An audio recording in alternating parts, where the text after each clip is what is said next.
Good morning, good evening, friends. Welcome to my channel, Ek Kitab Se Ek Moti. Today I'm going to read a few sentences, or maybe a paragraph or two from an excellent Tamil book, Unnal Mudiyum. The author of this book is Dr. M.S. Udayamurthy. M.S. Udayamurthy was a writer. Most of his books are related to personal development. That is, they fall under the category of self-help books. And he was also a speaker, and he also wrote on certain issues related to politics and society.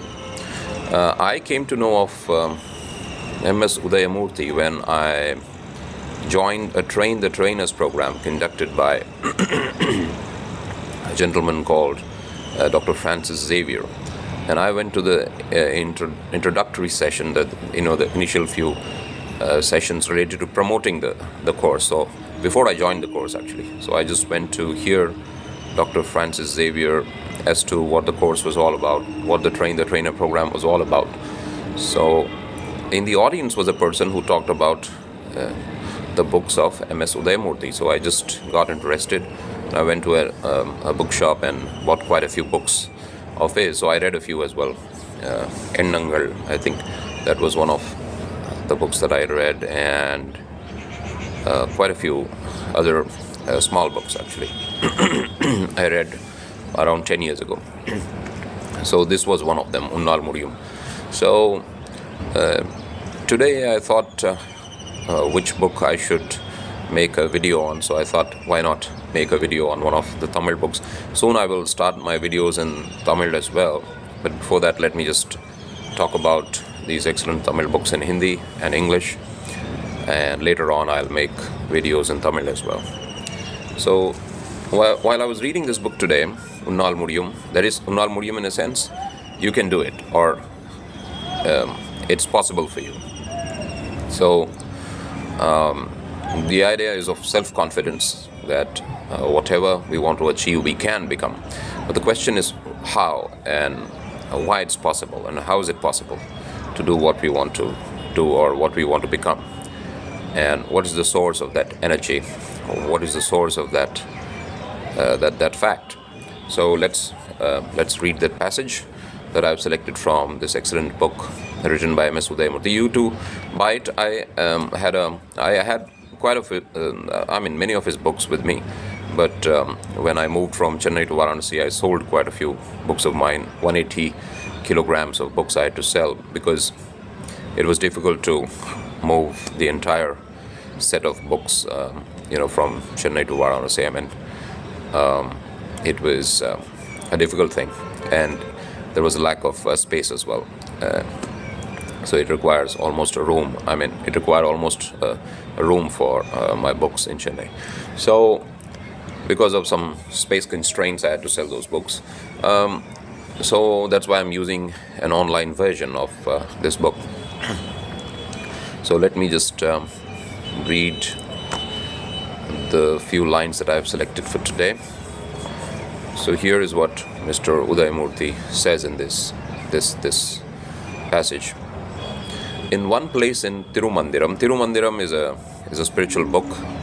It's written by the sage Tirumular, and it's in Tamil. So in one place in Tirumandiram, the word Tattvam Asi comes. Tattvam Asi also comes in the Upanishad. So in one place in Tirumandiram, the word Tattvam Asi comes. Tat means that. It's a Sanskrit word, Sanskrit sentence. Tat means that. Tvam means you, and Asi means are or become. So that is what you think you become, or that you are. That's the literal translation, that you are. So this is the interpretation that M.S. Udayamurthy draws from that phrase or sentence. What you think you become.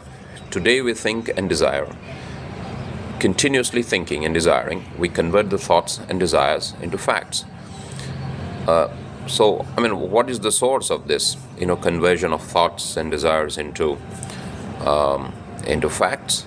this is what he says: self-confidence is the source. That is what takes us from thoughts to action. In the Mandukya Upanishad, about thoughts becoming action, it is said, Aham Brahmasmi. So, Aham Brahmasmi, Aham Brahmasmi.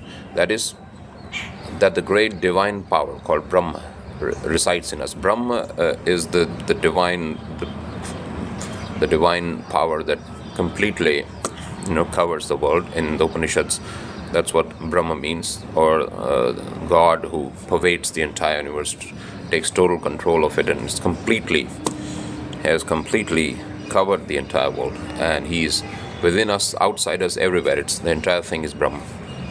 That's the interpretation of Shankaracharya as well, the Advaita Vedanta. So that is that the great divine power called Brahma resides in us. When truth and the achievement of the goal are guiding us in this way, why is this not being fulfilled through us? A writer who was in America wrote a book about this great truth 5 or 6 years ago. When he was sitting there exhausted and unable to achieve anything, he asked God, "Why are you making this happen to me?" After half an hour, the pen in his hand started writing on its own. That is, like, he was not kind of consciously writing, it's just like kind of unconscious writing, or subconscious way of writing. Automatic writing, I think they say in English. The words that came out were, "People do not approach me with a single mind." The answer came from God. The next sentence that God said was this: "People do not trust me." Now think about faith in God for yourself. When we want something from God, do we pray with complete unity of mind? When we want to pray to God, we should keep our mind calm. It is in calmness that clarity and right thinking from above appear. Many people, from Buddha to many yogis, have said this. While writing this, when Mr. Udayamurti is writing this, that he's referring to himself now. While writing this, only one Tamil song comes to my mind. A wise man has sung a prayer that you should act so that your mind is free from agitation, so that darkness does not appear at noon, and silence comes when you contemplate. Why shouldn't we do the same? Let me read it again. A wise man has sung a prayer that you should act so that your mind is free from agitation, so that darkness does not appear at noon, and silence comes when you contemplate. Why shouldn't we do the same? Now, we'll have to interpret a few things here, because some of the sentences are a bit cryptic. So I will try to interpret them in some modern context and terminology, so that we could use it and apply it in our daily lives. So I think what the author is trying to say is this: divine energy is within us all. It is it is subject to use. In a sense, we can draw energy from this divine source, but then how do we do it? That's what he talks about in these verses. The first thing is, we should believe that the divine energy is within us. Now, in Hinduism, we have two types of worship, where one form of worship is the worship of the kind of qualityless, formless God, and the other one is one with form.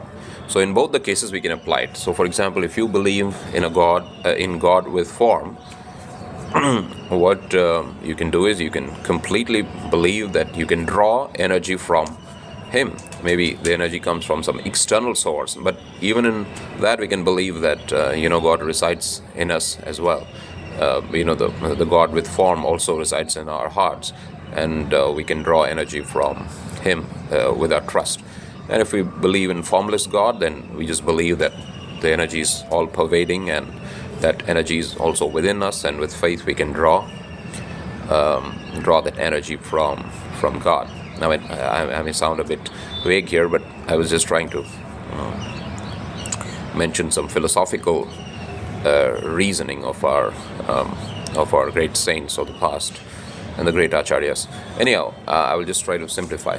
So what Mr. Udayamurti is trying to say is that we have great thoughts sometimes, and we have great goals in our minds, but then we don't make them a reality, or we don't convert them into facts. The problem is that we don't trust God, or even trust ourselves. That is self-confidence or confidence in God. We need to have either of these. at least one of these. So that's why Swami Vivekananda used to always talk about, confidence and belief and positive thinking. And even Norman Vincent Peale starts his great book, The Power of Positive Thinking, with this idea that we should believe in ourselves. So the basic thing is we should believe that we can draw energy from God and we'll get it. I'll just mention one incident. I'll close this video. Today it's going to be a short video. So there was a person called E. Stanley Jones, and he was suffering a lot, suffering in a sense because of his workload and because of his pressure, because of the different activities that he was involved in. He was in extreme distress, and he was almost at the verge of having a nervous breakdown, that is, of cracking up under pressure. So one day he was praying to God, and suddenly a voice seemed to come to him and say that something of this sort. I'm kind of summarizing what he said. So what he heard from God. So God told him, now this is a real incident, and it's mentioned in the book How to Stop Worrying and Start Living, and also in one of the books of E. Stanley Jones. He was one of the greatest intellectuals of his time, world famous personality. He was basically a Christian missionary, but he was extremely wide in his interest, and he had a lot of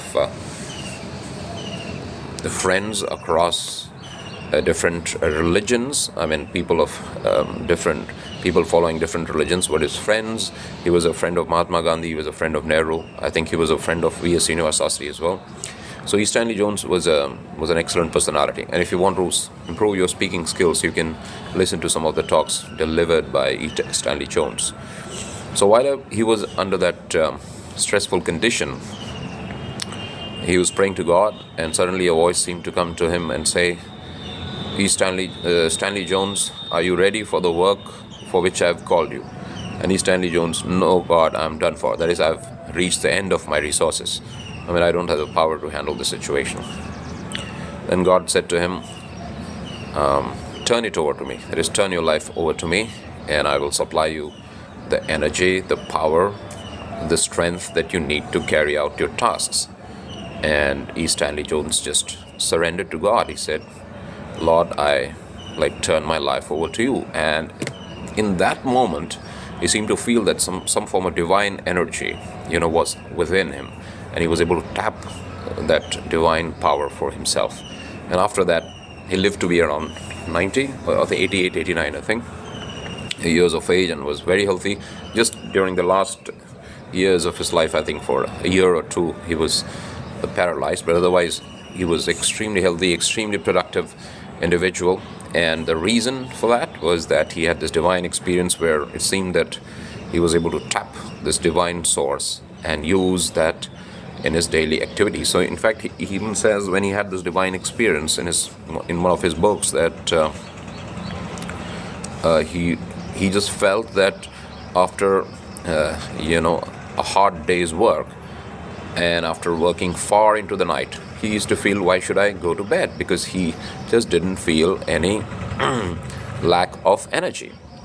So what I'm trying to say is, it is possible to tap the divine sources within us, and all the scriptures of the world do tell us that we can get power, strength, energy from faith in God.